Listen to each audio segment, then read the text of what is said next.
Assalamualaikum warahmatullahi wabarakatuh.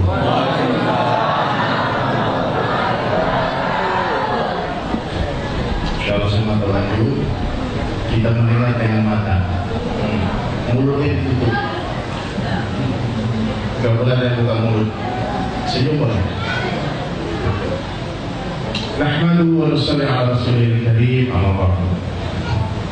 Alhamdulillah, hadirin yang dirahmati Allah Subhanahu wa taala. Kita bersyukur kepada Allah Subhanahu wa taala atas berjuta-juta nikmat yang telah Allah berikan.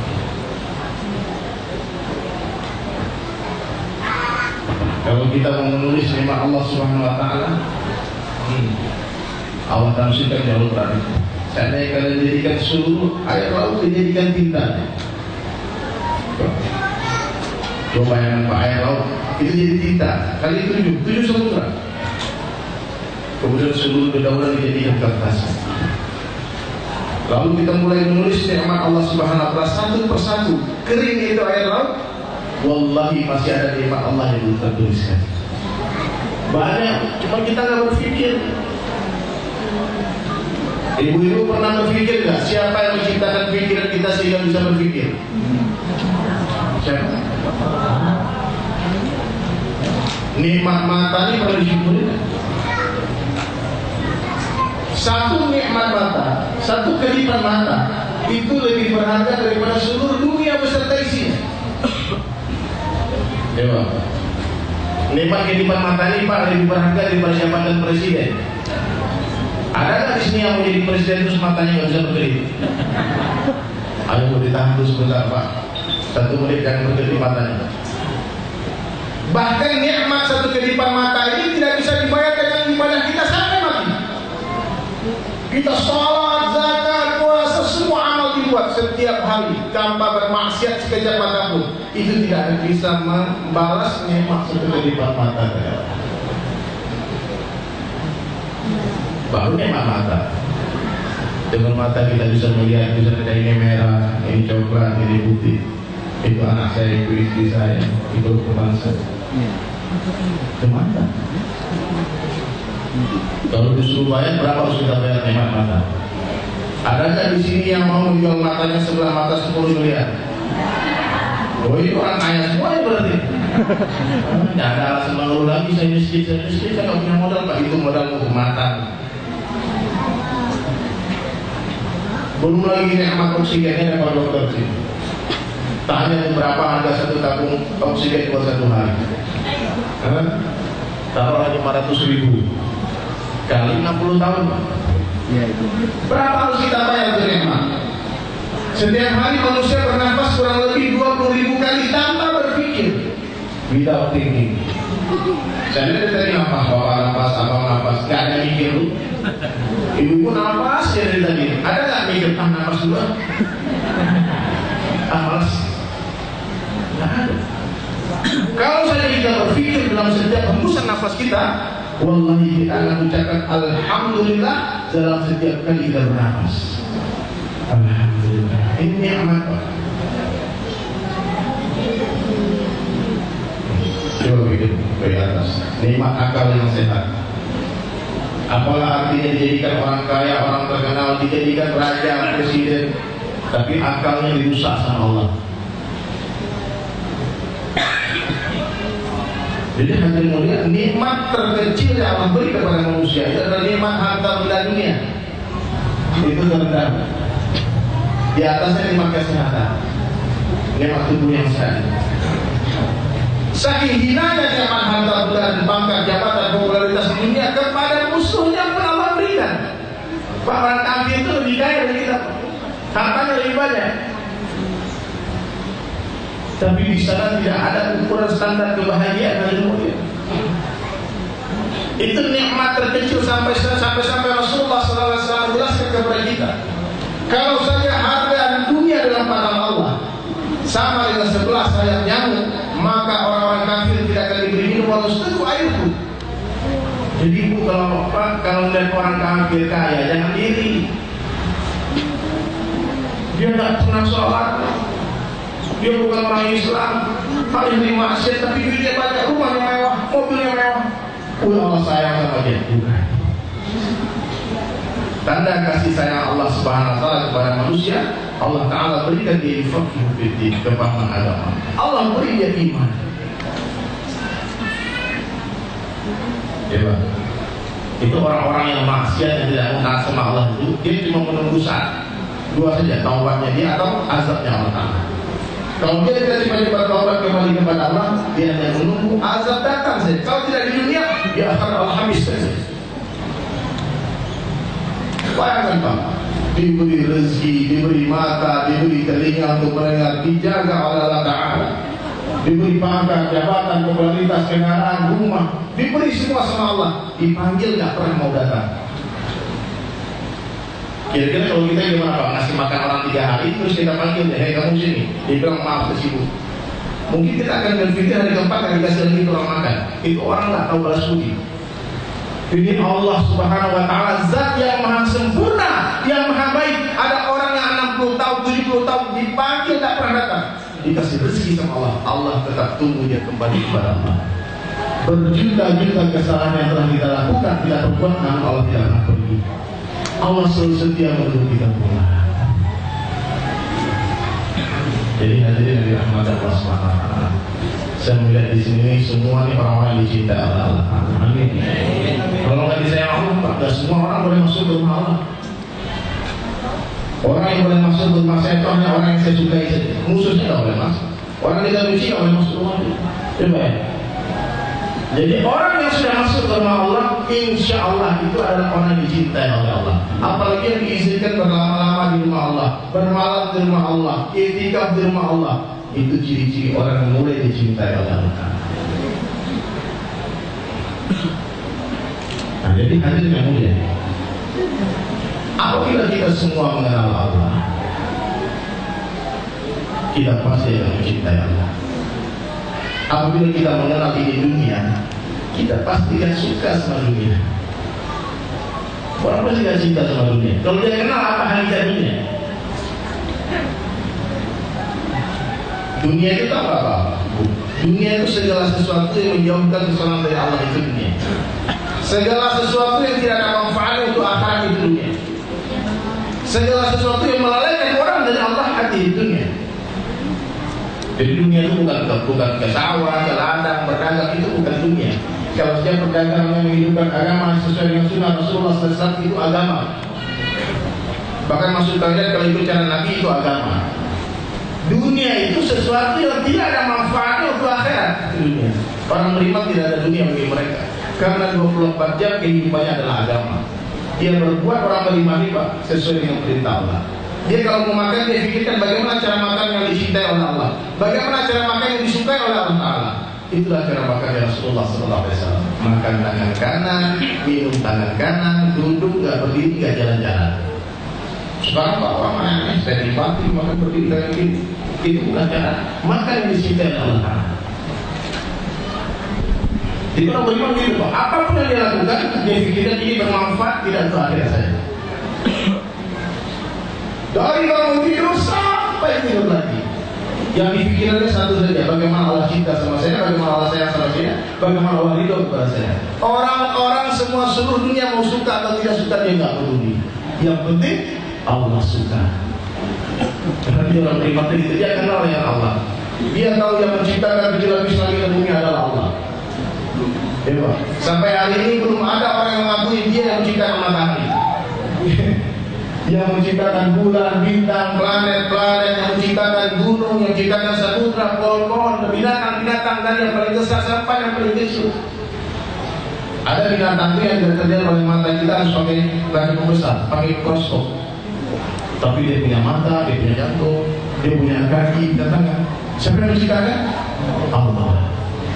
Yang menciptakan makhluk yang nampak dan yang tidak tampak oleh mata adalah Allah. Yang menciptakan surga, neraka, sirat, malaikat, jin, alam mahsyar, alam kubur adalah Allah Subhanahu wa taala. Selain Allah tidak bisa apa-apa, selain Allah tidak bisa menciptakan apa-apa. La ilaha illallah. Yang menciptakan kita siapa? Allah. Yang memberi rezeki siapa? Selain Allah tidak ada yang bisa memberi rezeki. Pagi-pagi ke musliman Tanpa disadari. Pedagang, hari-hari pedagang dia dapat untung dari pedagang, dia yakin toko memberi rezeki, itu syirik. Siapa yang memberi rezeki? Allah. Kalau nggak percaya, coba sekali-sekali yang punya toko tanya orang yang datang ke toko itu, bapak dari mana? Kalau saya di Bali, datang ke galeri saya, kamu dari where you from? Kanada. Kamu dari mana? France. Kamu Australia. Datang lagi kamu dari mana? Where you from? Jepang. Kamu dari mana? Taiwan. Pernah kita berpikir siapa menggerakkan hati orang dari ujung-ujung dunia datang ke toko kita? Kenapa dia tidak datang ke toko orang lain? Allah yang hantar dia. Banyak toko dia dari Allah. Tidak ada hubungannya toko dengan rezeki, tidak ada hubungannya pekerjaan dengan rezeki, tidak ada. Rezeki itu hubungannya dengan siapa? Al-Razik, Allah. Makanya orang beriman dia mampu meninggalkan rezeki untuk menemui Zat yang Maha memberi rezeki, untuk memenuhi panggilan Zat yang memberi rezeki. Jadi orang yang beriman itu dilihat Pak, kalau pas dia lagi transaksi, azan berkumandang, dia lanjutkan tidak transaksi apa dia pergi ke masjid. Kalau masih lanjutkan transaksi, cacat imannya. Lagi dagangnya. Ini proyek lumayan nih. Dilanjutkan sedikit lagi, Masya Allah. 1 M, 2 M untung. Orang yang paham Allah lebih besar daripada uang miliar, dia akan katakan kepada klien dia, dikatakan Pak, saya akan ke masjid dulu. Itu ada bunyi panggilan Allah. Allahu Akbar. Allah Maha Besar. Allah lebih besar daripada transaksi. Tunggu sebentar di sini kalau dia orang kafir, kalau dia bukan orang Islam, kalau dia orang Islam ajak dia ke masjid. Mari kita menghadap Allah Subhanahu wa taala. Allah panggil kita sekarang. Dia tidak mau, saya marah. Kalau bapak tidak lanjutkan ini saya geser. Tidak ada masalah. Bapak batalkan yang proyek, batalkan yang transaksi, saya akan pergi ke masjid. Saya akan memenuhi panggilan kekasih Allah Subhanahu wa taala. Itu orang beriman. Dia tinggalkan rezeki untuk memenuhi panggilan Zat yang Maha memberi rezeki. Karena dia yakin Allah Ar-Razik. Allah yang memberi rezeki, bukan toko, bukan kantor, bukan suami, bukan bos, bukan sawah, bukan kebun, bukan anak. Allah selain Allah tidak bisa apa-apa. Selain Allah tidak bisa beri manfaat, tidak bisa beri mudarat sedikit pun. La ilaha illallah. Bisa tak keyakinan semacam itu? Lagi rapat di kantor nih, Allahu Akbar, Allahu Akbar. Yes. Jangan berdiri, maaf, rapat kita tangguhkan. Saya berangkat dulu, gimana kita sholat berjamaah? Yang non-muslim mohon maaf, tunggu iman kami di dalam setengah jam. Nanti kita lanjutkan lagi. Karena yang menciptakan saya dan kalian semua telah memanggil. La ilaha illallah. Rasulullah SAW sedang asik bersengkrama, bersendagurau dengan istrinya Aisyah radhiyallahu anha. Kemudian mendengar panggilan Sayyidina Bilal radhiyallahu anhu. Allahu Akbar, Allahu Akbar. Apa kata Aisyah? Rasulullah SAW langsung berdiri, pergi meninggalkan aku seperti orang yang tidak pernah mengenal aku. Wajah Bilal langsung pucat. Begitu membayangkan dahsyatnya panggilan besarnya Allah Subhanahu wa taala. Dah sempat cipika-cipiki yang pergi ke masjid dulu ya sebentar ya, kata orang balik enggak ada. Beliau pergi, Rasulullah pergi meninggalkan aku seperti orang yang tidak pernah mengenal aku. Kenapa? Allahu Akbar. Orang yang mencintai Allah, mendengar nama Allah, wajilat seluruh, bergetar hatinya. Jadi bapak kalau ada azan gak ke masjid, diragukan kecintaannya kepada Allah. Orang kalau mencintai seseorang Pak, mendengar nama kekasih dia bergetar hatinya. Mungkin bapak-bapak atau ibu yang pernah jatuh cinta, coba lagi dulu-dulu tahu-tahu ada masuk nama kekasih kita.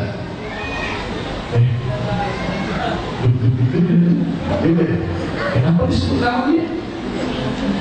Ada apa? Langsung bergetar hatinya mendengar nama kekasih. Orang yang mencintai seseorang yang suka membaca surat dari kekasih. Kalau zaman Pak Yusuf dulu nggak ada SMS, nggak ada BBM, yang ada surat cinta. Disemprot pakai parfum, ditaruh di dalam lemari. Setiap mau tidur dicium. Itu surat cinta dari makhluk. Ini surat cinta dari Allah sedikit tebal ini, 6.000 ayat lebih. Pernah nggak dibaca itu? Mampu cinta sama Allah ngaji sekali setahun. Al-Quran nggak pernah dibaca. Orang yang mencintai seseorang dia suka menyebut nama kekasihnya. Dia suka berzikir Allah, Allah. Orang yang mencintai seseorang itu biasanya dia suka melihat rumah kekasihnya. Setiap kali asal melihat atap sih nggak ada masalah. Lihat jalan masuk dalam rumahnya, oh alhamdulillah bisa lihat terus. Orang yang cinta sama Allah nggak suka sama masjid. Dia nggak suka lihat masjid, nggak suka bangun masjid, nggak suka memperindah masjid, nggak suka mengamalkan masjid. Pasti dia tidak kenal dengan Allah, pasti dia tidak cinta kepada Allah. Orang yang cinta kepada seseorang dia sudah bermalam di rumah kekasih. Jadi Pak, kalau orang cinta ya iktikaf cepat buru-buru. Ini istana Allah, rumah Allah. Satu malam iktikaf di rumah Allah ini Pak, karena Allah dijauhkan dari neraka sejauh 3 parit. Sahabat bertanya ke Rasulullah SAW, satu parit berapa jauh ya Rasulullah? Sejauh langit dan bumi. Satu malam Bapak iktikaf di masjid karena Allah, tinggalkan anak istri di masjid, bertafakur, menangis di hadapan Allah, di rumah Allah. Itu akan dijauhkan dari neraka sejauh 3 parit. 3 langit dan 3 bumi jauh. Orang yang mencintai seseorang dia akan suka berkorban untuk kekasihnya. Bukan minta-minta terus sama Allah. Waktu sekolah punya duit, ya Allah minta duit, dikasih duit. Tidak punya suami, yang punya istri, ya Allah minta jodoh, dikasih jodoh. Udah nikah kan punya, ya Allah minta anak, dikasih anak. Habis punya anak mau sekolah, ya Allah anak mau sekolah, minta dia sekolah. Kendaraan kan minta kendaraan, dikasih lagi sama Allah. Ya Allah rumah mau terus kasih rumah, dikasih rumah sama Allah. Minta terus sama Allah, tidak pernah memberi. Itu bohong Pak, cintanya. Orang kalau mencintai dia akan tanya, akan dikasih apa yang kamu sukai. Ya, aku mau kesana nanti suka apa, martabak apa gimana? Mau dibuat apa nih? Gak bisa minta terus. Ya Pak, mulai hari ini kita mulai tingkatkan pengorbanan kita untuk Allah. Allah suka rumahnya dibagusin, rumahnya dimakmurin. Masya Allah, apa yang kau suka ya Allah? Waktuku di waktuku untuk makmurkan masjid ya. Hartaku di hartaku ya Allah. Nah, jadi hadirin dirahmati Allah SWT. Ini kecintaan kepada Allah ini penting. Kalau kita ingat Allah, Allah pasti ingat kita. Kalau kita lupa Allah, Allah tetap ingat kita.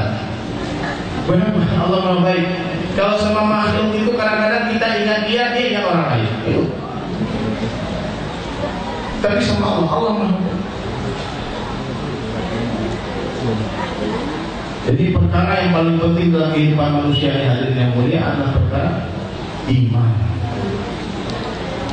Bu, tahu iman kan? Iman itu dalam Al-Quran diceritakan apa itu iman, alladzina yu'minuna bil ghaib. Sesungguhnya orang beriman itu siapa? Mereka orang yang percaya kepada yang tidak tampak. Dia percaya kepada Allah. Maknanya selain Allah dia tidak percaya. Dia hanya meminta kepada Allah, orang beriman. Dia hanya berharap kepada Allah. Semakin besar harapan hati kita kepada selain Allah, maka akan semakin besar kekecewaan yang akan menghantam kehidupan kita. Kenapa ibu-ibu, bapak-bapak kita sering kecewa dalam kehidupan? Karena kita sering berharap kepada makhluk. Berharaplah hanya kepada Allah. Karena hanya Allah tempat berharap, hanya Allah dapat meminta. Kita ceritakan masalah kita ke makhluk, masalah tambah besar. Yang ada kita dia aja diketahui. Tapi kalau kita ceritakan masalah di hadapan Allah, tempat curhat cerita itu atas sajadah. Malam nangis sama Allah, ya Allah saya punya masalah. Allah yang punya masalah. Kita orang kampung nih Pak, dari kampung terus demo ke pemerintah. Demo ke gubernur Bapak. Gubernur punya banyak masalah, lebih banyak masalah dari kita. Demo ke presiden, presiden masalah lebih banyak. Nah, orang beriman itu demo sama Allah, diminta ya Allah, ya Allah, ya Allah. Orang manusia ini kalau beriman kepada Allah, dia lebih mulia dari malaikat.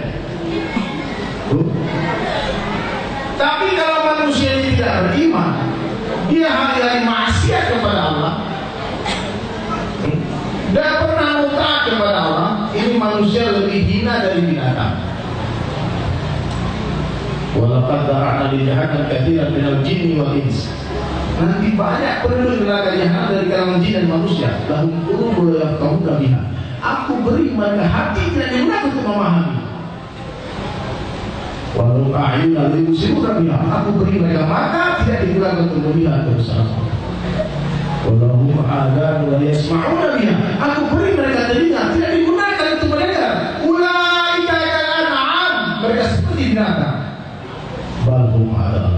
bahkan mereka lebih hina dari binatang. Ibu-ibu tahu biri-biri nggak? Di sini ada biri-biri Pak, di ada. Di sini kambing, tapi kalau di New Zealand itu banyak. Itu kambing domba yang bulunya tebal. Kalau anak-anak tuh sama di sini itu biri-biri. Itu biri-biri sekali beberapa bulan dicukur bulunya.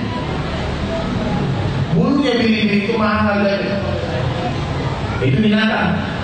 Bulu yang binatang itu ada. Nah sekarang coba Pak pulang-pulang nanti kapan cukur bulunya semua. Oh ini inspiring ini kayaknya mantap juga ini. Masa bulu kambing bulu biri-birinya mahal? Nah saya kan ustaz. Dicukur semua bulu datang ke pasar. Pak, kau beli nggak bulu saya? Ini bulu ustaz loh. Ini bulu presiden loh. Ada yang beli nggak? Kalau beli nggak? Bulunya mana Jokowi kan? Nggak ada harganya bulu manusia. Nah, kan benar kan? Manusia jasadnya, jasad binatang itu lebih berharga daripada jasad kita. Kulit sapi, kulit kambing, kulit kerbau, kulit kuda, kulit buaya, kulit ular, kulit biawak, kulit kelinci, bahkan kulit babi itu kan. Ibu beli tas hati-hati, itu ada yang bintik-bintik yang gede-gede, beli-beli itu tas dari kulit babi. Itu kulit babi bisa jadi dompet, bisa jadi dompet, tulisan itu. Saya mau tanya, kalau kulit manusia berapa harganya? Ini kebetulan ini tetangga pada apa? Mati-mati. Kita sibuk semua, nggak ada yang nguburin. Ya udah gimana musyawarah kita kulitin aja dah. Dikulitin, dijemur, disamak, dijadiin kulit tas kulit manusia. Ori, ibu mau beli kan?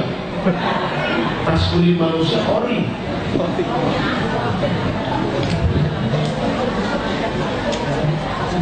Daging sapi berapa sekilo? Sekarang. Nah itu yang dikulitin tadi bagi-bagi daging yang mau dijual berapa kira-kira laku? Daging manusia berapa harga sekilo?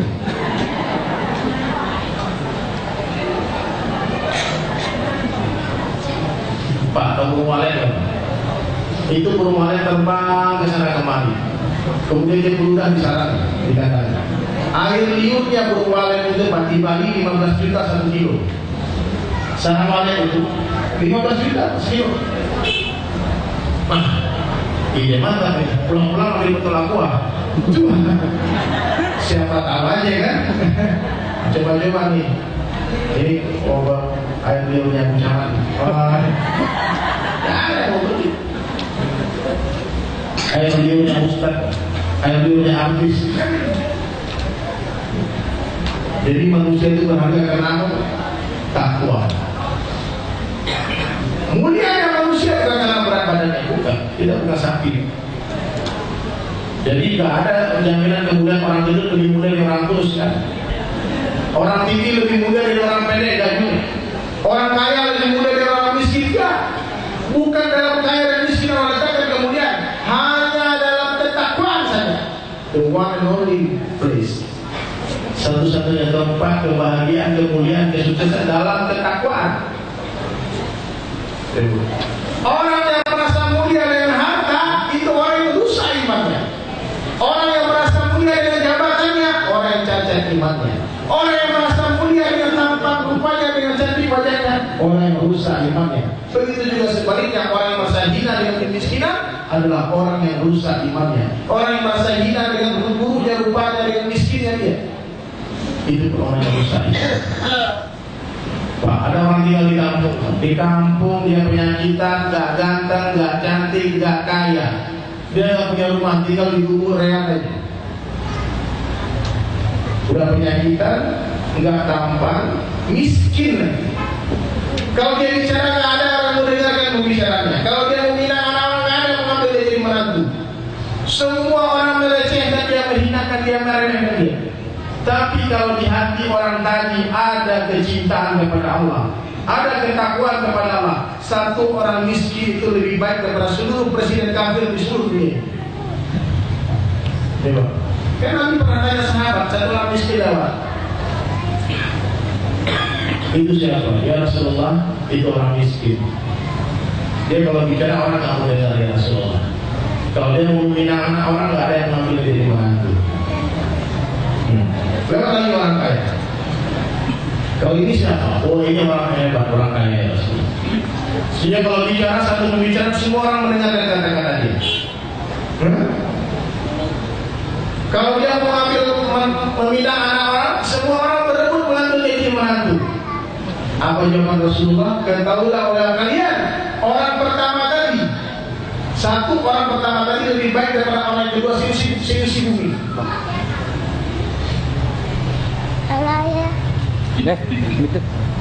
Jadi hadirin mudah-mudahan hari ini yang harus kita usahakan itu ketakwaan kita kepada Allah. Ini harta benda dunia tidak bisa memuliakan kita, tidak bisa. Saya punya guru, beliau pernah pergi dakwah ke Amerika. Sesampainya di Amerika, dia dijemput sama orang yang mengundang beliau dengan satu mobil mewah. Dia nggak sebut merek mobil, tapi mobil itu mewah, mahal itu mobil. Di Indonesia masih langka itu mobil. Maka Ustaz tadi naik dari mulia. Dulu saya tadi naik atas mobilnya. Terbesit di hati beliau sedikit kebanggaan. Ini keren ini, mulia sih. Buktinya dijemput sama mobil mewah. Masa mulia karena dijemput sama mobil mewah? Enggak mengucap di bibir, tapi cuma di hati terbesit sedikit di hati beliau. Ketika itu mobil berhenti di traffic light, jalan merah, pas di sebelah mobil beliau berhenti mobil yang warnanya sama, mereknya sama. Dan beliau kemudian ke sebelah langsung istighfar kepada Allah, ya Allah, astagfirullah, astagfirullah, astagfirullah. Kenapa? Karena di atas mobil yang di sebelah itu seekor anjing sedang menjulurkan lidahnya keluar. Dia istighfar, astagfirullah. Itu anjing juga yang mobil mewah. Pak, anjing naik mobil mewah, tetap aja anjing. Tidak mengangkat derajat anjing sedikit. Jangan sampai mobil kita lebih mahal daripada harga diri kita. Ada orang kaya, orang puji dia, Pak Haji, assalamualaikum. Ngomong dia pikir dia mulia. Tahun depan bangkrut, mobil hilang. Dia jalan lagi nggak ada yang turun. Ternyata tahun lalu yang ditipu orang yang dimana siapa? Mobilnya, bukan dia. Tapi memang dari masyarakat kita begitu. Kalau orang kaya itu nggak pernah salah, Pak. Di kampung kita, Pak, itu kalau orang kaya itu, weh harum ganti ya, Pak. Dia bilang harum dituntut, Pak. Orang kaya dituntutnya, tuntutnya bersiul. Itu kalau orang kaya itu, Pak. Tapi kalau orang miskin yang tuntut, aduh, habis diajar, Pak. Otak mau di mana, sopan nggak sopan belajar, Pak. Itu sabar-sabar, Pak. Kalau kita di bawah batu harus sabar sedikit. Memang manusia begitu. Kacamata manusia berbeda dengan kacamata Allah.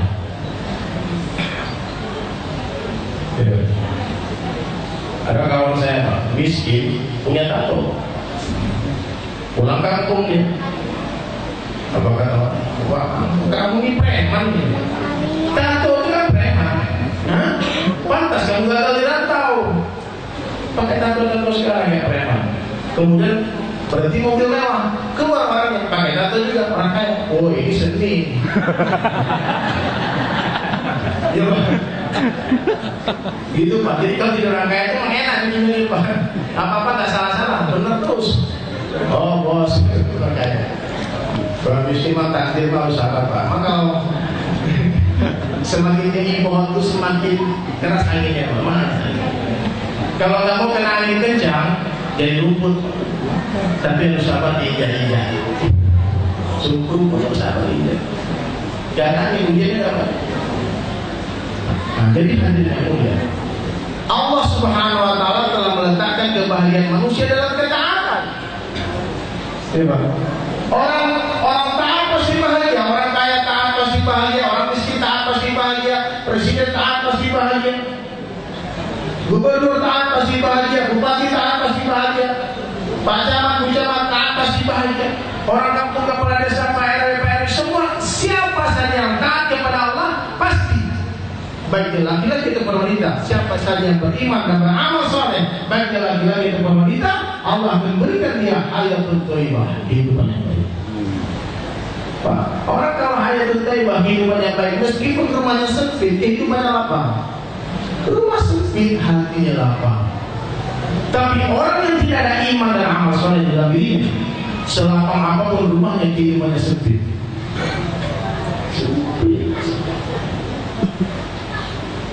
Jadi orang miskin untuk bahagia itu Pak, nggak perlu harus kaya dulu, taat kepada Allah. Orang miskin pasti taat.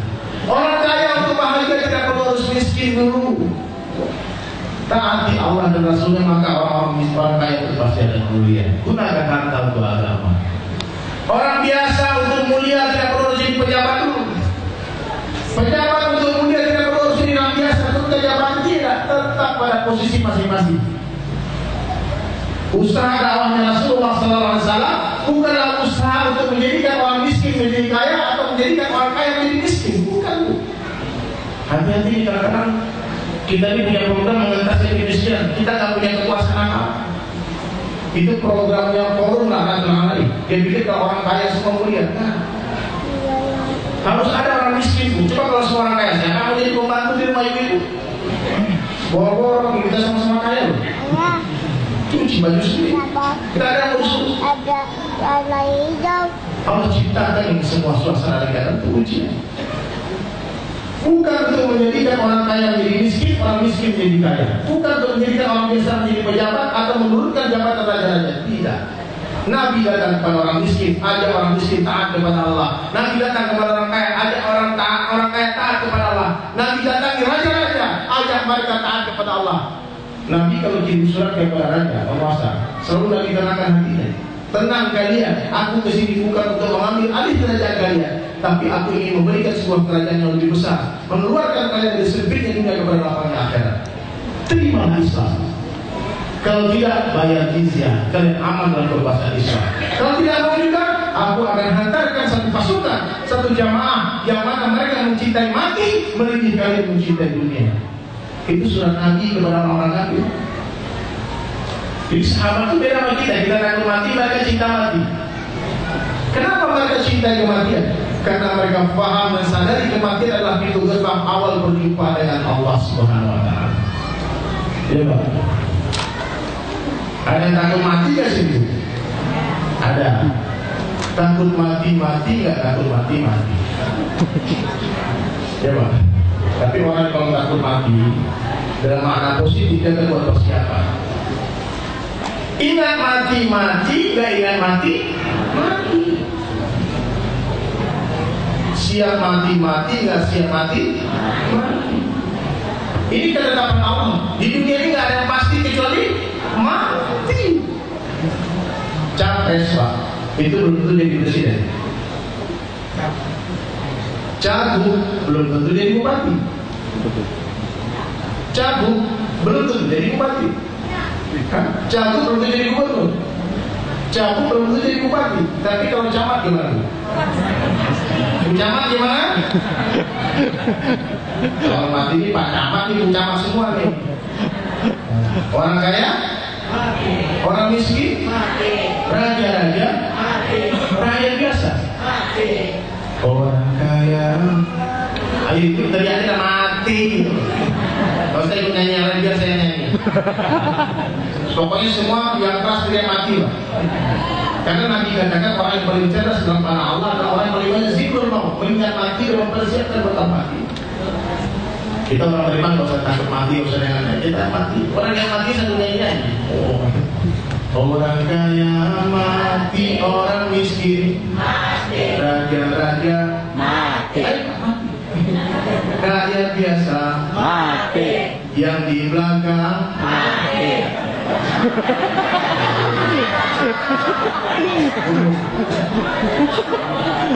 Kenapa yang di depan ketawa semua? Depan kena bagian.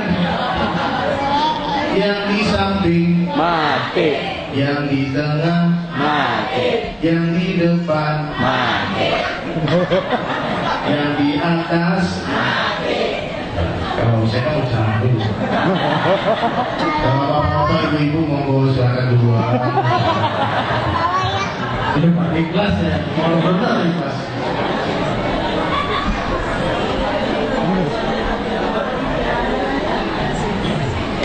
Ibu bayangkan, pernah nggak bayangkan sekali, ya Allah, kalau bisa mati ya Allah. Mati itu pastinya mati, lebih pasti daripada terbitnya matahari esok hari. Matikan ya. Yang namanya kematian itu Pak, tidak mencari orang tua, tidak mencari orang sakit. Siapa saja Allah menghendaki berangkat, pasti berangkat. Saya pernah berapa hari Allah melihat seorang tua kakek-kakek sedang menangis di depan kuburan cucunya. Kakek menangis di depan kuburan cucunya yang masih muda meninggal dunia. Kalau untuk kelahiran memang lebih ibu daripada anak, itu tertib dunia. Tapi kalau untuk urusan kematian, kadang-kadang lebih duluan cucu daripada nenek, lebih duluan cucu daripada kakek. Jangan tertipu dengan usia muda. Nenek masih muda, masih sehat. Insya Allah nanti kalau umur 40 tobat, tidak segera mati. Berapa banyak Bu? Ibu pernah lihat nggak orang yang pengen bangun rumah tahu-tahu mati sebelum rumahnya selesai? Pernah? Berapa banyak kita mendengar kabar? Berapa kali kita mendengar kabar orang yang ingin beli mobil tahu-tahu mati sebelum punya mobil? Berapa banyak kita mendengar berita orang yang ingin menikah mati sebelum ijab kabul? Saya lihat itu berapa bulan yang lalu saya isi pengajian di Depok, ada rumah yang dihias dengan janur, semuanya udah dihias nanti. Saya tanya ini ada acara apa? Itu semestinya hari ini pernikahan ini. Tahu-tahu kemarin pengantin perempuan yang meninggal.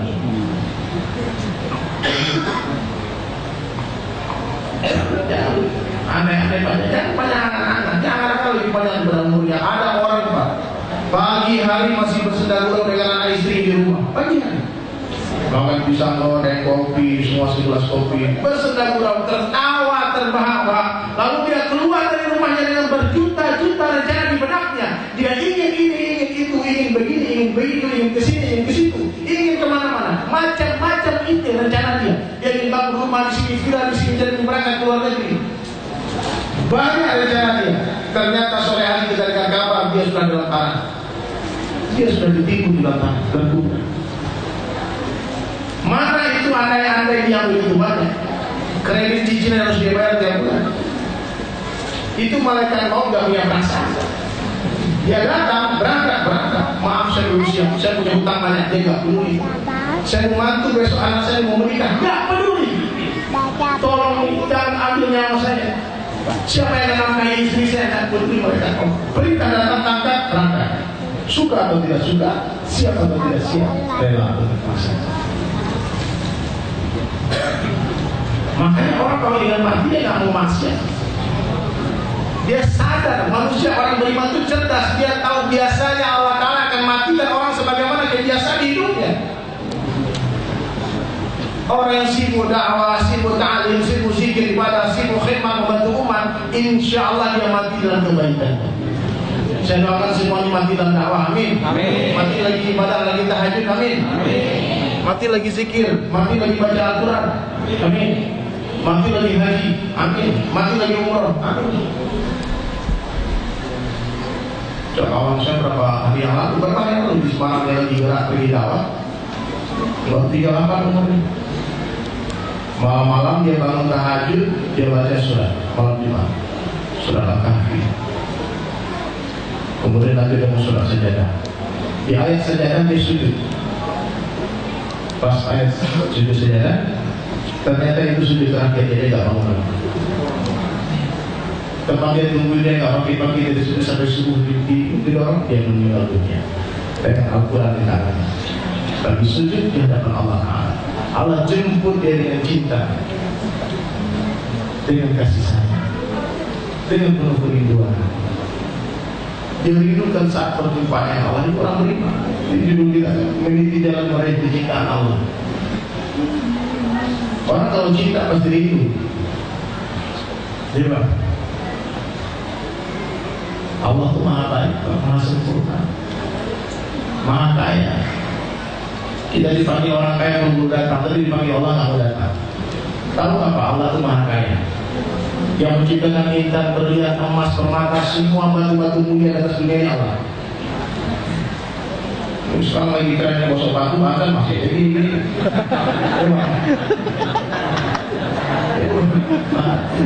Sekali-sekali itu kosong tuh batu nisan tuh. Ditulis namanya Sulaiman bin Atik.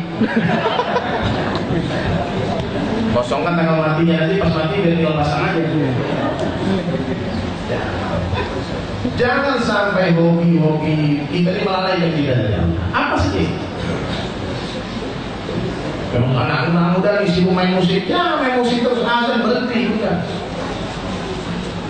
Sibuk main futsal, main bola, azan tetap aja aja terus ya. Kita punya hobi macam-macam, beda-beda hobi Pak. Bahkan ada hobi yang disunahkan, kemana itu hobi, tapi sudah disunahkan oleh itu perkara yang melalaikan kalau kita ingat. Berkuda, berenang, macam-macam hobi. Jadi Islam tidak membatasi masalah ini Pak. Yang penting paham kapan waktunya. Kalau azan berkumandang itu perintah sholat ke masjid, bukan perintah berdagang. Berdagang itu ibadah Pak, berdagang itu amal saleh. Orang mencari nafkah dalam istri itu seperti pahala jihad. Tapi azan berkumandang haram. Yang pernah ke Mekah, ke Madinah, pas azan berkumandang apa bunyinya? Askar teriak-teriak haram, haram, haram. Itu di Makkah, di Madinah itu Pak. Itu kalau azan itu ATM mengeluarkan duit. Dia tahu ini waktu bukan waktu dari duit sekarang, waktu ke masjid. Berhenti semua sistem.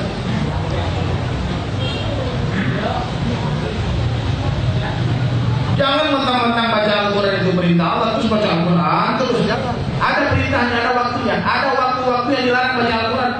Dalam masjid ketika khutbah berkumandang, ketika khatib berkhutbah itu perintah Allah mendengarkan bukan membaca. Kita harus tahu Islam itu agama yang sangat luas. Setiap perintah ada waktunya, setiap waktu ada perintahnya. Jangan mentang-mentang mencari nafkah untuk ibadah, ada hadis yang dikatakan cari nafkah sepanjang malam. Ya. Daripada ada waktunya untuk bersenang-senang, berhiburan untuk keluarga, ada waktu untuk tetangga, silaturahmi. Jadi nanti ada waktu untuk bertemu royong. Jangan selfish, jangan diri sendiri dipikir. Orang juga dipikir. Jadi hadirin dirahmati Allah Subhanahu. Inilah Islam.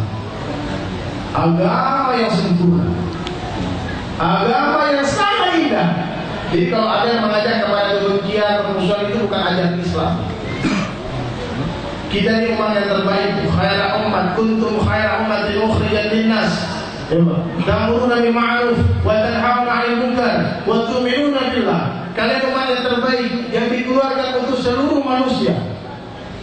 Saya mau tanya, manusia itu orang Islam saja apa seluruh orang? Orang Nasrani manusia, orang Cina manusia, orang Afrika manusia, orang Yahudi manusia, orang ateis manusia, orang Hindu di mana sekarang lagi nyepi manusia. Ini umat Allah hantar ke dunia untuk memberi manfaat kepada seluruh manusia, bukan orang Islam saja. Apa manfaatnya? Ta'muruna bil ma'ruf wa tanhauna 'anil munkar. Dakwah. Ajak orang kepada Allah, cegah dari kemungkaran. Nah, jadi hadirin sekalian, inilah alasan kenapa Allah katanya kita umat yang terbaik. Ternyata kenapa? Karena Allah beri kerja Nabi kepada kita. Bu, tahu nggak, ini umat kita ini umat yang dibangga-banggakan oleh Allah di dalam Zabur, di dalam Taurat, di dalam Injil. Sehingga nabi-nabi pun berdoa kepada Allah, Nabi, ya Allah jadikan kami umatnya Muhammad SAW. Tapi bisa bayangkan ya, itu Nabi Musa nangis-nangis doa sama Allah, ya Allah jadikan hamba umat Rasulullah SAW. Nabi Musa ini seperti bapak-bapak, Nabi Ibrahim AS, seluruh Nabi sampai Nabi Isa AS berdoa kepada Allah, ya Allah jadikan aku umatnya Muhammad SAW. Khairul umat, the best umat, umat yang terbaik, diharapkan surga dimasuki oleh kaum terdahulu sebelum kita memasuki surga. Allahu Akbar. Kenapa? Umur kita singkat, 60-70 tahun. Ibadah kita aneh-aneh, belum ada. Gak pernah kapan sholatnya musuh. Haji pergi jalan-jalan, umrah pergi shopping. Allah katakan ini umat seperti ini, umat yang terbaik. Kenapa? Karena Allah beri kerja Rasulullah kepada ini umat. Allah beri kerja dakwah kepada kita. Jadi ini umat kalau tidak berdakwah hina, sehina Ini orang Islam gak kurang banyak sekarang, 2 miliar lebih orang Islam di seluruh dunia. Di Indonesia ada 1 juta masjid, ribuan pesantren, ribuan santri, ribuan hafiz Al-Quran, begitu banyak ulama di Indonesia. Kathirul ilmu banyak. Orang Indonesia ini kalau berdebat sama orang Saudi Arabia kalah sama Saudi, Pak. Saking alim-alimnya orang Indonesia. Kita kurang apa? Kaya. Duit itu orang Saudi toiletnya dari emas, Pak. Toilet mereka dari emas. Harta kita punya, jumlah kita banyak, amalan kita banyak. Banyak haji, Bapak datang ini berangkat 7 tahun lagi. Ini ada orang lepas ini. Ada 10 tahun, 7 tahun. Itu haji plus 7 tahun. Banyak jamaah haji. Tapi kenapa ini umat berada dalam keadaan hina sehina-hinanya? Kita sama-sama kita berpecah belah. Ini merasa paling benar, ini salah, kamu kafir, ini semua, aku yang benar sendiri. Ya. Karena hilangnya dakwah. Majelis ilmu banyak. Yang kurang itu majelis dakwah. Dalam satu maklum hadis Nabi ceritakan, kalau nanti umat di akhir zaman sudah disibuk oleh perniagaan, yang sibuk oleh pertanian, oleh peternakan, dalam kami di belakang sapi-sapi mereka tinggalkan kerja dakwah, maka Allah akan mengatakan kehinaan kepada umatku, yang mana kehinaan itu tidak akan dikembalikan oleh Allah. Kemudian kehinaan tidak akan dicabut sampai mereka kembali kepada dakwah. Pak, dakwah itu bukan profesi. Saya kalau dipanggil ustaz, saya amin aja, amin. Dipanggil kiai haji, amin. Padahal bapak itu nggak tahu kalau saya bukan ustaz. Baru cita-cita jadi ustaz. Saya musisi, sampai hari ini masih main band. Masih banyak hobi-hobi yang aneh-aneh. Main musik, melukis. Saya sendiri mah. Tapi saya paham itu ayat kuntum khairu ummatin ukhrijat linnas itu juga berlaku untuk saya. Bukan hanya ulama, mana ada dalil yang mengatakan berita dakwah kepada orang beriman? Tidak ada. Dakwah itu perintahnya kepada seluruh umat Rasulullah SAW. Qul hadhihi sabili ad'u ila Allah. Katakanlah wahai Muhammad kepada seluruh umatku, hadhihi sabili, inilah jalanku, ajak manusia kepada Allah. Ajak manusia kepada apa? Saya punya cara hanya orang kepada Allah dengan karya-karya saya. Bapak punya cara lain, Selama mengajak kepada Allah, kita mesti merasa terbantu oleh usaha-usaha yang dibuat oleh orang lain. Dakwah ini luas, Pak, bukan sempit, bukan cara kita aja yang benar. Abdul berdakwah banyak perolongan filmnya dia di banyak metode yang digunakan. Ada yang pesantren kilatnya. Ajak manusia kepada Allah.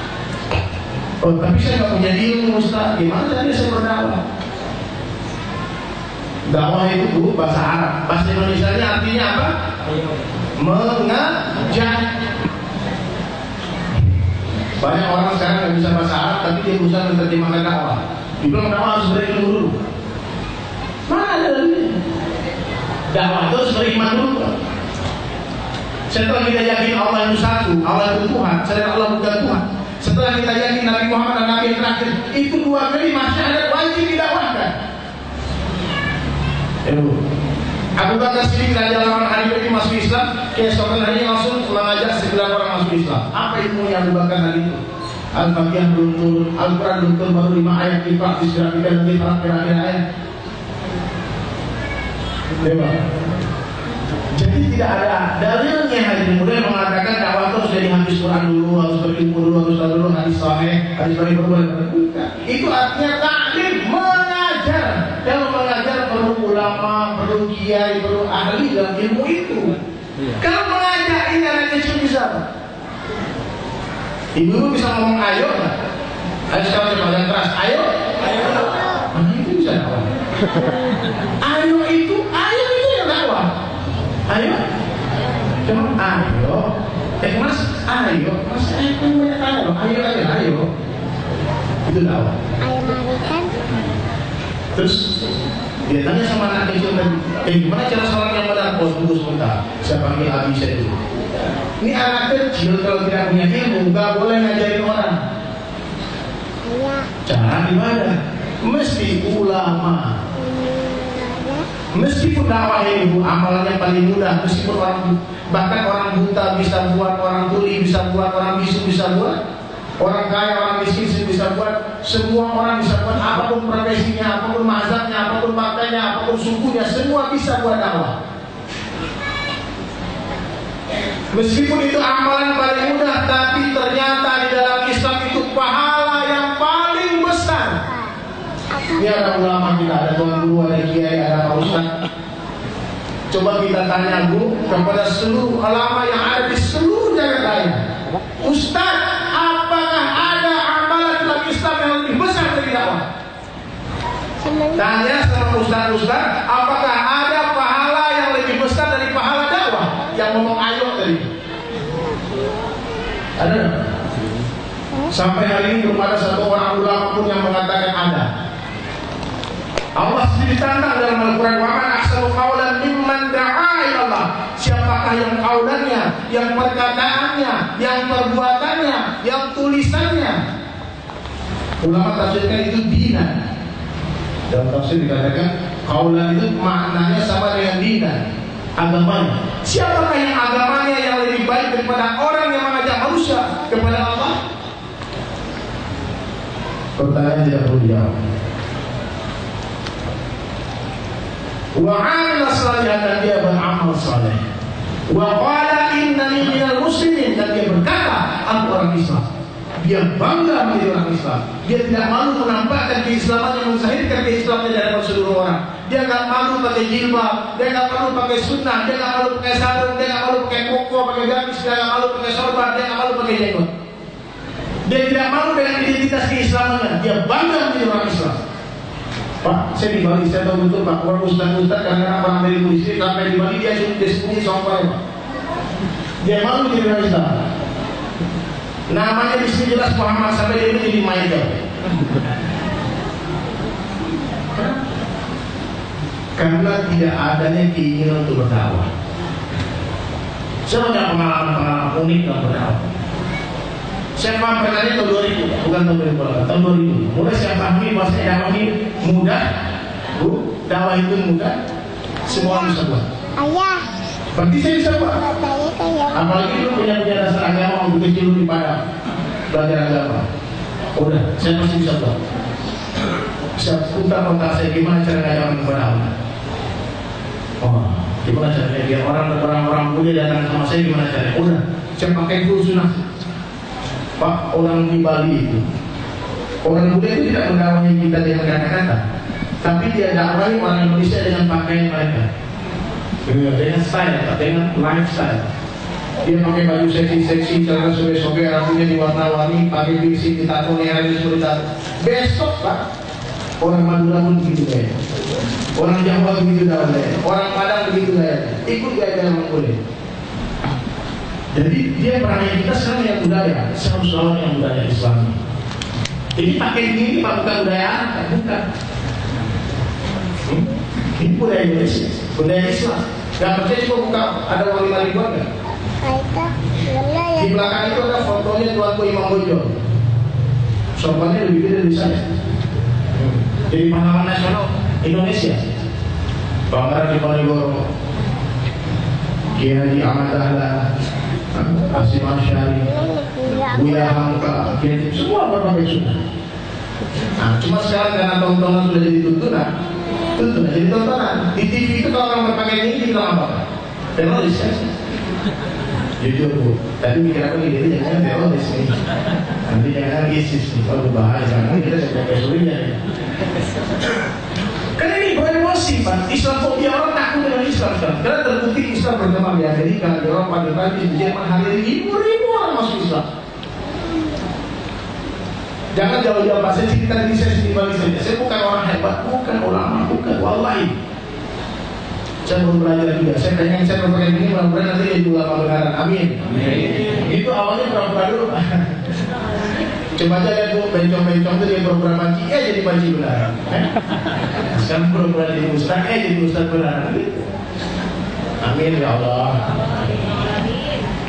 Saya pernah datang di Bali itu. Satu kali yang update aja lah. Sekarang lagi heboh tuh orang berhukum mati, Bali naik, atau Bali naik. Orang Australia yang pengedar narkoba itu. Satu hari saya dapat jatah ngisi khotbah Jumat di LP Kerobokan. Kasih, baru terbesi yang tidak terang.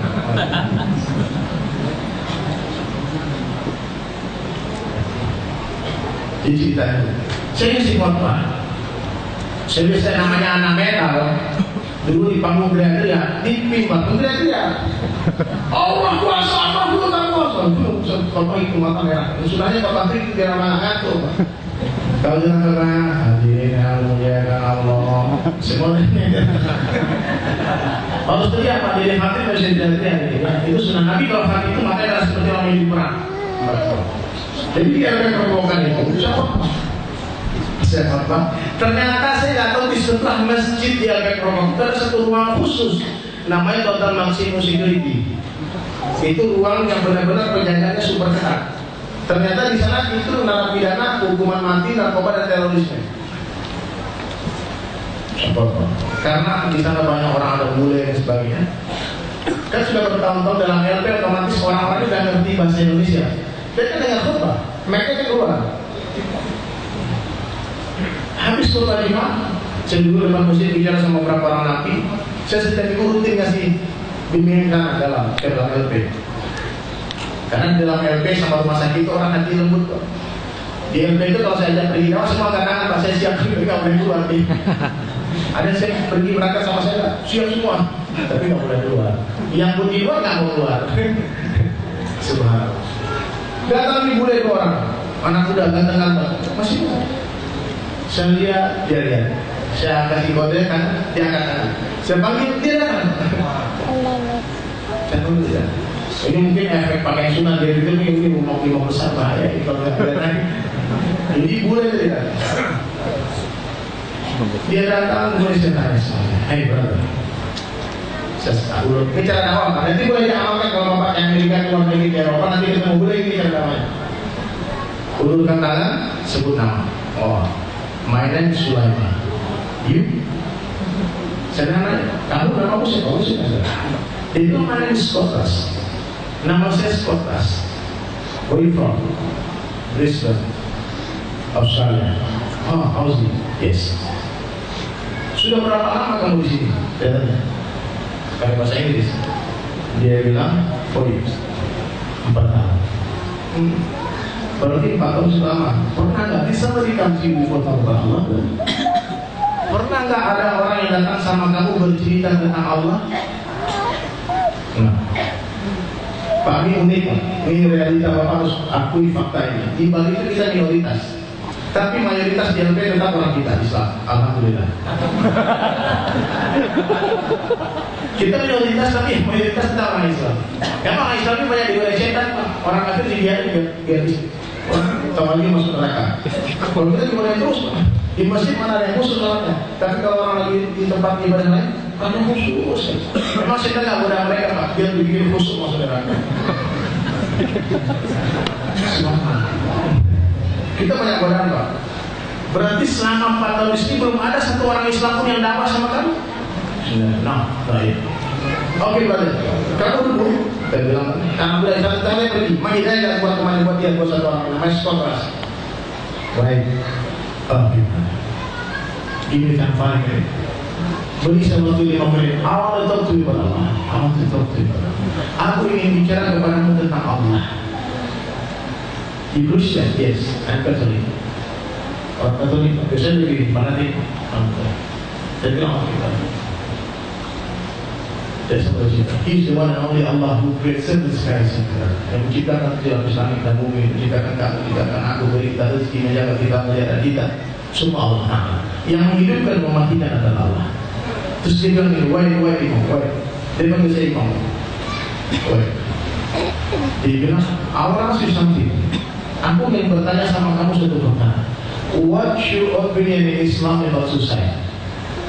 Bagaimana pendapat orang Islam tentang suicide, tentang bunuh diri? Terus saya bilang, kamu gila? Ayo crazy berarti. Kenapa kamu bertanya bunuh diri? Apakah kamu ada niat bunuh diri? Saya hukuman mati ya. I got the sentence. Dia pakai bahasa Indonesia, saya hukuman mati. Saya tanya sama orang LB, ini orang siapa nih? Muda-muda, kecil-kecil, umur 22 tahun waktu itu. Keren sekali kasusnya sampai hukuman mati. Dia balinain saya gitu. Balinain? Saya jujur waktu itu jarang nonton TV, saya nggak tahu apa itu balinain. Apa balinain? Ayo nak mau balinain, mau disahkan, mau apa? Udah dulu aja deh. Udah no. Kalau kamu dapat hukuman mati, tidak ada sentence itu. Saya bilang, saya sudah lihat hukuman mati sama Allah. Dia bilang, apa salahmu? Salah nggak salah dalam dia hukuman mati. Bapak ini hukuman mati semua nih. Nanti eksekusinya gimana nggak tahu nih. Tidak sih Allah. Mungkin ada yang baik-baik, ada yang penyakit, ada yang jatuh pesawat, ada yang tenggelam mobil, macam-macam. Cara Allah. Itu rahasia Allah. Itu urusan Allah. Eksekusi bagaimana?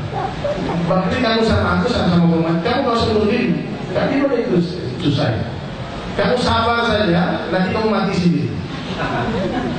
Oke, gitu. Terus dia bilang, ini problem is only one. Masalahmu cuma satu, you have no connection with Allah. Kamu gak ada hubungan dengan Allah. Kamu gak ada hubungan, kamu gak kenal Allah. Nobody can help you except Allah. Ini kata-kata apa? Nobody can help you except Allah. Gak ada orang yang bisa membantumu kecuali Allah. Only Allah. Hanya Allah yang bisa menolongmu. Nobody else. Your president, my president, your lawyer, your father, your mother, nobody can help you except Allah. Only Allah can help you. Scott, listen to this. You be a Muslim. Saya tentang Nabi Muhammad setelah itu. I promise you, help him. Aku jadikan bantuan Allah.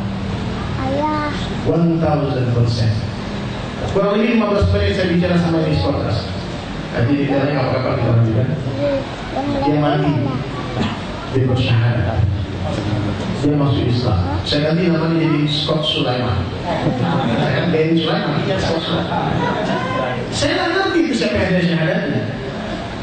Saya pulang santai ya, saya cerita sama istri, tidak ada orang boleh masuk Islam. Pokoknya, karena memang hari-hari itu ada orang masuk Islam.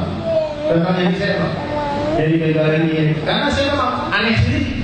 Di tengah-tengah dekat pantai Kuta pakai saya gini terus, dia beda. Kita memang sengaja berpakai semuanya dengan dia untuk dakwah supaya orang ada fikir kepada Islam. Dan kita lihat kan ternyata orang berpakai semacam ini bukan teroris.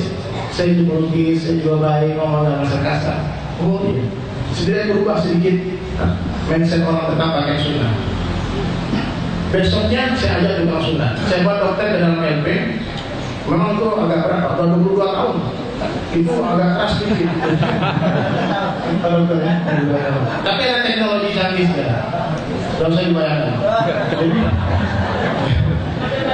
Jangan dibayangkan, jangan dibayangkan. Udah, setelah disunat, saya mulai masalah. Itu jadi headline ternyata di Australia. Kan dia jalannya gini-gini teman-temannya dengan LP. Dilihat dia, kenapa kamu foto itu? Dia main Muslim. Berheboh. Ternyata seluruh TV, media, Australia menjadikan itu berita utama. Saya tidak ada izin kepada El Kampas karena saya itu istirahat, itu tidak ada rencana apa-apa karena dia datang. Dan parahnya lagi itu Kampas yang terprovokan waktu itu murtadin. Murtad Pak, orang Islam dulunya. Allah Akbar. Alhamdulillah. Murtad jadi pastor. Nah, dia kebakaran dia ikut. Datang wartawan dari seluruh Indonesia dengan ada headline di Australia. Wartawan Indonesia datang menanyakan benarkah itu dibilang hoax. Makanya kalau untuk cari-cari berita ini di internet, awalnya ditulis Skotas Masuk Islam, terus berita-beritanya dibilang itu hoax. Tapi Skotas sampai dia belajar ngaji dan dia jadi habis Al-Quran. Doakan Pak, nanti dia keluar. Itu hukuman mati dia. Allah bayar janji saya kepada dia. Saya kan sudah janjikan pertolongan Allah. Bukan 100%, I tell you 1000%, Allah will help you. Pasti. Allah terangkan hati Pak SBY, itu hukuman mati dia diubah jadi seumur hidup. Kalau seumur hidup dia ditangkap umur 18 tahun, berarti nanti umur 36 dia keluar dari LP. Ibu tunggu mudah-mudahan nanti dia keluar tentang banyak umur, dia jadi orang Islam, di tahun nanti dia jadi ceramah. Namanya Sulaiman. Salah satu member Malina. Maka Bapak doakan solusi bagi umat ini sekarang. Umat yang harus kenal Allah, harus cinta kepada masjid. Perbaikan bangsa Indonesia ini di masjid, Bu, di masjid. Bukan di mana-mana, di masjid. Tidak ada tempat lain. Kalau satu kampung itu pengen baik, perbaiki masjidnya. Masjid ini hatinya kampung, hatinya sebuah kampung. Kalau kita mau kampung itu baik, bercurah-curah rahmah, perbaiki makmurkan masjidnya. Orang Yahudi tidak takut dengan senjata orang Islam, dengan ekonomi orang Islam, dengan jumlah orang Islam. Dia takut nanti kalau sholat subuh sudah seperti sholat Jumat. Iya. Pak, sholat untuk laki-laki perintahnya lima waktu di mana? Di masjid. Ibu-ibu silahkan datang ke masjid, tidak ada masalah, tidak ada larangan. Tapi lebih baik sholat di rumah untuk mengurangi fitnah. Tapi kalau itu masih apa-apa dengan hijab yang sempurna. Tapi kalau imam walad dalil, ibu-ibu diam, nggak usah ikut ngomong amin. Karena suara wanita pun aurat karena waktu-waktu tertentu. Coba bayangkan Pak Imam, walad dalil, tapi ibu amin. Pak Imam ini bingung kan itu suara. Akhirnya lupa baca. Lupa rakaat berapa. Waduh, datang juga nih ini. Makanya suara wanita itu kan dikatakan aurat itu. Jadi kalau bicara yang tak penting nggak usah. Nah, maka dalam masjid diam-diam pakai hijab sempurna boleh di masjid. Tapi kalau laki-laki tidak ada sholat bagi laki-laki illa masjid. Itu ini. Berita di rumah itu soal wanita. Bu, kalau suami ibu suka sholat di rumah, maka ibu telah memiliki seorang suami yang solehah. Kalau suami sholat di rumah terus kasih mukena aku. Pak, abang kalau pakai mukena ini kayaknya cantik. Warna pink. Coba sekali-sekali dikasih, nggak apa-apa. Dengan niat untuk menyadarkan. Kalau ini perintah untuk laki-laki. Ibu-ibu sholat di rumah, suami sholat di masjid, dapat pahala suami otomatis. Karena seluruh pahala suami Allah berikan kepada istrinya secara otomatis. Seluruh dosa istri Allah berikan kepada suaminya otomatis. Kalau suami tidak ada usaha untuk mengajarkan agama kepada istri. Pak, istri kita maksiat, bapak dosa. Istri kita nggak pakai hijab keluar rumah, kita diam dan kita tidak beri nasihat dan tidak berdakwah kepada dia, seluruh dosa dia. Bahkan Allah akan bangunkan satu tempat di neraka untuk suaminya. Satu langkah istrinya keluar rumah tidak menutup aurat, suaminya ridho akan perkara itu. Pak, Bu, yang belum punya suami Allah bangunkan satu tempat di neraka untuk ayahnya. Yang sudah punya suami Allah bangunkan tempat di neraka untuk suaminya. Tapi kalau kita sudah mengajak, sudah menasihati dengan lemah lembut, dia tetap tidak mau, kita berlepas tangan. Tidak ada hidayah kepada Allah. Hidayah kepada Allah. Nabi Nuh pun istrinya nggak taat sama Allah. Nah, tapi kalau kita tidak ada usaha untuk mengajak, kita kena hisab, kita kena masalah. Jadi ibu-ibu dorong suaminya itu taat kepada Allah, dorong dia berdakwah, dorong dia sholat. Itu apa? Itu untuk ibu juga. Untuk ibu juga. Suatu malam seorang wanita yang punya suami tidak pandai sholat, punya suami tidak pandai sholat, tidak pandai baca Al-Quran, tidak pandai dakwah, tidak pandai berzikir. Rahmat Allah bercurah-curah kepada seorang suami yang memercikan air ke wajah istrinya untuk membangunkan istri yang tahajud. Kasih sayang Allah wajib kepada seorang istri yang memercikan air ke wajah suaminya untuk membangunkan suami sholat tahajud. Kemudian mereka berdua berdiri di hadapan Allah Subhanahu Wa Taala, sujud di hadapan Allah. Bu, suami yang sukses siapa? Adalah seorang suami yang mampu mengajak istrinya sampai ke dalam surga. Kemudian mereka berdua bersujud di hadapan Allah setelah menatap indahnya wajah Allah. Itu suami yang sukses. Bukan di dunia saja. Ayah yang sukses siapa? Ayah yang mampu meyakinkan anak-anaknya, wahai anakku saya, satu subhanallah lebih berharga daripada seluruh dunia beserta isinya. Ibu punya anak sampai ke luar negeri, punya S1, S2, S3, profesor, doktor, gak sholat, gagal jadi ibu. Anaknya gak sholat, gagal jadi ayah. Nah, makanya ini yang saya dapat dari pesantren Kilat. Bapak-bapak yang susah ke masjid, yang susah hati ke masjid, mesti dikurung dalam masjid. Ibu tahu nggak ayam? Ayam itu kalau susah dia dan tahu jalan pulang ke kandang, kita beri pasarnya ayam. Terus kita lepas, lari Pak. Nanti istrinya itu sudah bawa masjid. Istrinya sudah masjid, boleh luar masjid hari. Berpisah dulu sementara karena Allah. Kita keluarkan waktu berlama-lama minimal 72 jam dalam masjid. Pak, ini metode. Ibu dan ayam, teman saya beli ayam, dikurung di masjid 2 hari. Bertelur ayamnya. Dia bilang, wah nggak mungkin ayam menggali telurnya. Dia lepas Pak, akhirnya dia dapat telur ayamnya nggak pulang. Itu syarat ayam itu bisa pulang ke kandangnya mesti dikurung 3 hari di kandangnya. Bapak cobain nanti Pak. Nanti kalau dikurung 3 hari di masjid, 3 hari jangan pulang. Panas ini ditahan aja di masjid. 3 hari mata gak maksiat, 3 hari lisan gak materi gak maksiat, mulut gak maksiat, pikir gak maksiat, 3 hari sholat berjamaah tanpa tertinggal takbir terminal bersama imam, 3 hari qiyamul lail, salat tahajud, kemari baca Al-Quran, 3 hari kita sholat berjamaah tak pernah tertinggal takbir terminal, 3 hari berwudu sempurna, batal wudu keluar lagi wudu lagi, maka pulang-pulang 3 hari di masjid mukanya kinclong. Oh gak kena matahari kan? Gak perlu pakai pemutih kayak gitu. Ini panggilnya begitu. Jadi yang kedua, mesti kita diluangkan Pak Ustaz Pak Yesus. Kita di sini aja nggak apa, ataupun masjid lain. Kita iktikaf 3 hari di masjid.